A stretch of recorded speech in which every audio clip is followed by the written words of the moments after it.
goal towards sustainability and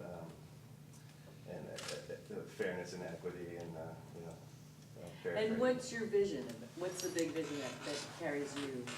The big vision is to foster a scenario where small farmers can continue to exist and try to beat back the large agribusiness that is consuming our farming structure. Yeah. So the vision is to empower small farmers to exist because why? What's the vision? What's the good about that? The local food and local food production is very Yeah, so we important. keep the money in our local economy, so we don't give all our money away, and we're healthier. We're not shipping unripe produce across the globe. Yeah, we're not Tying into the unripe cost of produce oil. across the globe, which is very sustainable, isn't it? So how many people love his vision? Want to support his vision? Thank you. Yeah, so can you see that we could actually go through each person and you would be equally moved and turned on and inspired? Because that is the stories that we're not telling.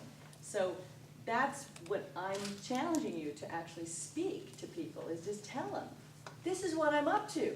Because how much more compelling is it to tell people, you know, my commitment is to transform the culture of commerce, one social entrepreneurship at a time, into an organization so that in 20 years, we all wake up and every business is a green business.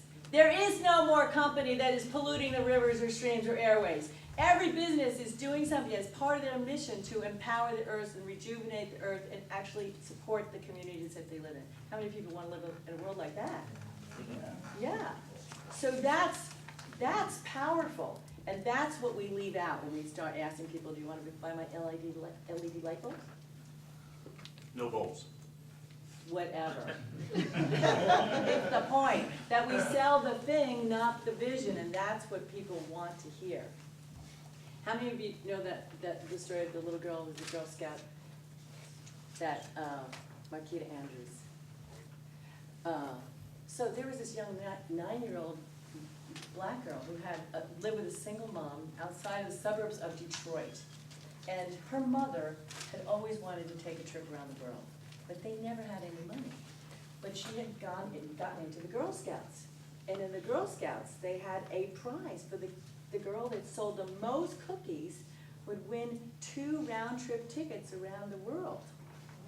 So Marquita Andrews, who didn't know any better, she went door to door in the highfalutin, nice neighborhoods in these condominium complexes, and she walked up to the owner, she'd say, "Hi, my name is Marquita Andrews, and I want to take my mother on a trip around the world. How many boxes of cookies will you buy?"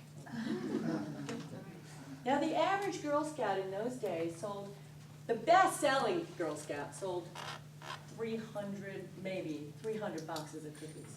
How many cookies did Marquita Andrews sell?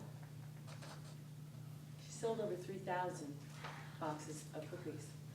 She later went on, and she kept breaking all these records. They invited her to speak to the $1 Million Round Table, which is the insurance people who have their big meeting in Radio City Music Hall. And this 13-year-old girl spoke in front of these 5,000 insurance agents and made them all buy a box of cookies.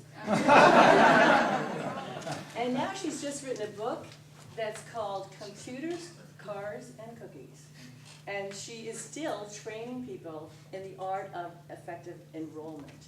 And that's what you all just practiced. So how many of you were enrolled in your partner's vision? Yeah, see? Like, that's how easy it is to get customers.